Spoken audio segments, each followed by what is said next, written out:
ஆன்மாவைச் செதுக்கும் மூலைக்கற்கள். தீங்கு செய்பவரே என்னை விட்டு அகன்று போங்கள் என்று கடவுள் நம்மை பார்த்துச் சொல்லாதபடி கவனமாக இருங்கள். இயேசு என்னப்பா, அவர் கடவுளுடைய மகன், அவரால் எல்லாம் முடியும், எல்லாவற்றிற்கும் காரணம் இயேசுதான் என்று சொல்லி உங்கள் கடமையிலிருந்து தப்பித்துக் கொள்ள நினைக்காதீர்கள். நான் சொன்னதன் அர்த்தம் என்ன என்பதை அறிந்திருந்தும் நீங்களும் மூலைக்கல்லே, நாமே மூலைக்கல் என்று சொன்னதற்காக என்னை முறுமுறுத்தார்கள். இயேசுதான் அடித்தளம், இயேசுதான் மூலைக்கல் என்று பைபிள் சொல்லியிருக்கும்போது நீ எப்படி நீங்கள்தான் மூலைக்கல் என்று சொல்லலாம் என்றீர்களே. நான் கூறியதன் உண்மை புரியவில்லை என்றால் இன்னமும் அறியாமையில் இருக்கிறீர்கள்.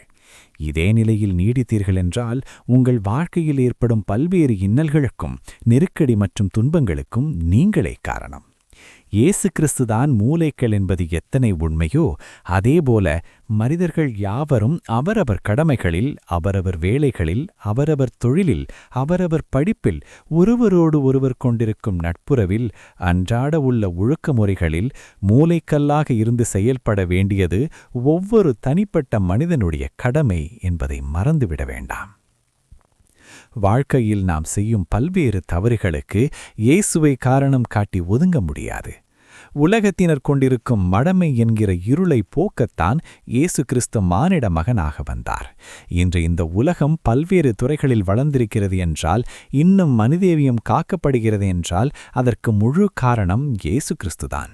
ஆனால் என்னுடைய தனிப்பட்ட வாழ்க்கையில் நான் மூலைக்கல்லாக இருந்து என் வாழ்க்கையை கட்டி எழுப்பவில்லை என்றால் நம்முடைய செயல்களே நமக்கு எதிராக இருக்கும். விவிலியத்தில் சொல்லுகிறது போல, நீங்கள் கடவுளுடைய ஆலயம் என்றும் கடவுளின் ஆவியானவர் உங்களில் குடிகொண்டு இருக்கிறார் என்பதும் உங்களுக்கு தெரியாதா? இந்த ஆலயத்தை எவராவது கெடுக்க நினைத்தால் கடவுள் அதனை அழித்து விடுவார் என்றும் பைபிளில் சொல்லப்பட்டிருக்கிறது. ஆகவே நீங்கள் ஒவ்வொருவரும் இயேசு கிறிஸ்துவோடு இணைந்த நிலையில் உங்கள் அன்றாட வாழ்க்கையில் ஏதோ ஒரு வகையில் மூலைக்கல்லாகவே இருந்து செயல்பட வேண்டியது அவசியம் என்பதை ஏற்றுக்கொள்ளுங்கள்.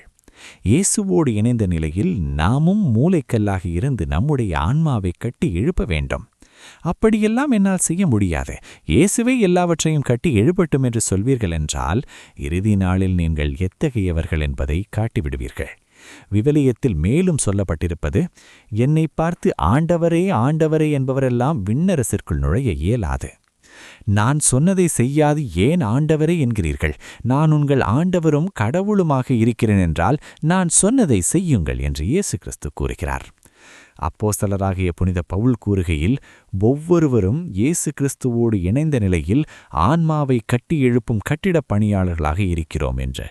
அவரவர் தம் ஆன்மாவை எப்படி கட்டி எழுப்பினோம் என்பது இறுதி நாளில் தெரிந்துவிடும் என்றும் கூறுகிறார். ஒருவர் தம்முடைய ஆன்மாவை எப்படி வேண்டுமானாலும் கட்டலாம். தங்கம், வெள்ளி, விலையுயர்ந்த கற்கள் அல்லது மரம், வைக்கோல், புல் ஆகியவற்றைக் கொண்டும் கட்டலாம். கடவுளின் வார்த்தைகள் நம் வாழ்வுக்கு ஆதாரமாகவும் விலையுயர்ந்த கற்களுமாக இருக்கின்றன. விவிலியத்தில் கூறப்பட்டிருக்கிற வார்த்தைகள் அனைத்துமே வைரம், தங்கம், வெள்ளி, பொன், பவழம், வைடூரியம் மற்றும் மாணிக்கமுமாயிருக்கின்றன. நாமும் இயேசுவோடு இணைந்து மூலைக்கல்லாக இருந்து நம்முடைய ஆன்மாவை மட்டுமல்லாமல் நம்மோடு சக மனிதர்களையும் கட்டி எழுப்ப முயற்சி செய்ய வேண்டும். குற்றம் கண்டுபிடிக்கிறேன் என்கிற பெயரில் நாம் கெடுவது மட்டுமல்லாமல் நம்மோடு வாழ்கிறவர்களின் ஆன்மாவையும் ஏன் கெடுக்க வேண்டும்?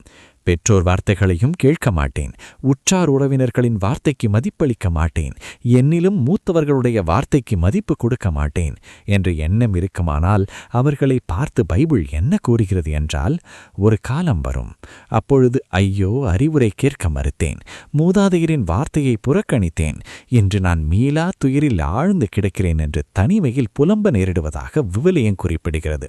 கடவுள் முன்னிலையில் நின்று கொண்டு, ஆண்டவரே, நாங்கள் உம் பெயரில் ஜெபமாலை செய்தோம், உம் பெயரில் நவநாள் செய்தோம், உம் பெயரில் திருப்பலிகள் நிறைவேற்றினோம், தவக்காலத்தை உருக்கமாக கொண்டாடினோம், ஈஸ்டரை ஏகமனதாய் கொண்டாடினோம், உம்முடைய பிறப்பை கொண்டாடினோம், புனிதர்களை கொண்டாடினோம், இப்படியெல்லாம் கடவுள் முன்னிலையில் இயேசுவிடம் கூற இயலாமல் போய்விடும். நீங்கள் இயேசு கிறிஸ்துவோடு இணைந்து மடமைகளையும் மூட நம்பிக்கைகளையும் களைந்து விவிலியம் கூறும் அறிவுரைகளை தெளிவாக புரிந்து கொள்ளவில்லை என்றால், இயேசு கிறிஸ்துவோடு இணைந்து மூலைக்கல்லாக இருந்து செயல்படவில்லை என்றால், இயேசு கிறிஸ்து உங்களை பார்த்து சொல்லப்போவது ஒன்றே ஒன்றுதான், நீங்கள் யார் என்று எனக்கு தெரியாது, என்னை விட்டு அகன்று போங்கள். நல்லதையே நினைப்போம், நற்சிந்தனைகளை விதைப்போம், பயனுள்ள விவிலியத்தின் வார்த்தைகளையும் அந்த வார்த்தைகளின் ஆழத்தையும் புரிந்து கொண்டு அவரவர் நம் ஆன்மாவை கட்டி எழுப்புவோமாக. துதி, கன, மகிமை அனைத்தும் இயேசு கிறிஸ்துவின் வழியாக தந்தையாம் கடவுளுக்கே ஏற்புடையதாகட்டும். ஆமேன். இந்த சேனலை சப்ஸ்கிரைப் பண்ணுங்க, லைக் பண்ணுங்க, உங்க நண்பர்களுக்கு ஷேர் பண்ணுங்க. பெல் ஐகானையும் அழுத்த மறக்காதீங்க. உங்களுடைய மேலான கருத்துக்களை தெரியப்படுத்துங்கள். நன்றி.